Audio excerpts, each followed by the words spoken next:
The original 6 signs of the zodiac were viewed from this vantage point, when Earth travelled a completely different ecliptic around the Sun's ancient sister star, formerly aligned with the galactic plane. The star patterns of the zodiac do not fit their symbolic counterparts because the origin of the zodiac antedates Earth's present position. Because Nibiru orbited both suns, it was called by the Sumerians as the ferry and the planet of the crossing. Interestingly, the width of the subterranean chamber below the Great Pyramid is exactly 552 pyramid inches. 4639 BC, minus 744 AM, 6744 before Armageddon, 2400 before Flood, and 600 Annunaki chronology.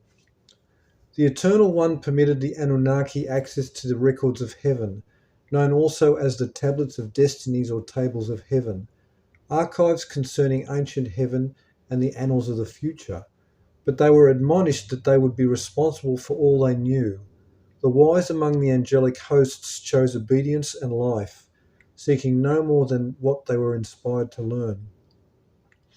But others, by diligent research into the future, discovered that the Godhead would one day create his own human, not by the agency of divine fire as were made the Anunnaki, but out of inferior clay.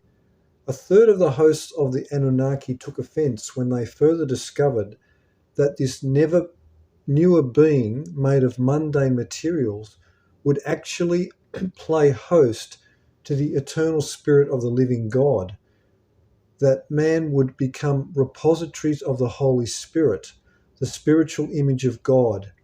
As the first beings created, the firstborn, the offended Anunnaki, initiated the Daystar Rebellion and quit their services to their own pre-Adamic creations.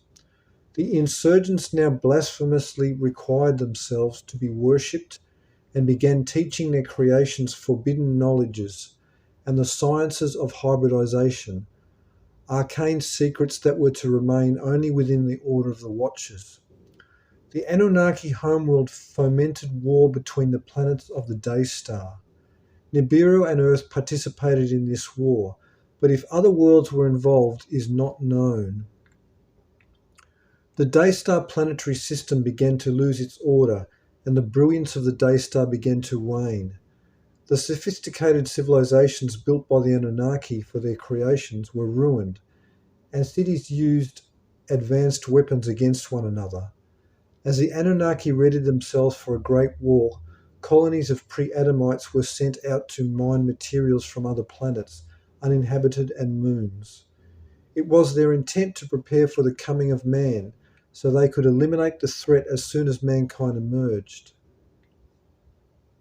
As this year is precisely 744 years prior to the beginning of mankind's 6,000 years of banishment that began in 3895 BC, this year reflects the existence of the old Daystar in the Genesis text, where we find the passage, two great lights, being 744, their geometrical value, 1. 1. Stones and the scarlet thread, 36. 4309 BC, minus 414 AM, 6414 before Armageddon, 2070 before Flood, 930 Anunnaki chronology, 1 Phoenix chronology. After 330 years of revolt and war, the 33.3% of the Anunnaki who rebelled and enslaved the pre-Adamites were pronounced guilty by the word, known to the builders as the chief cornerstone, excommunicated from their divine appointments.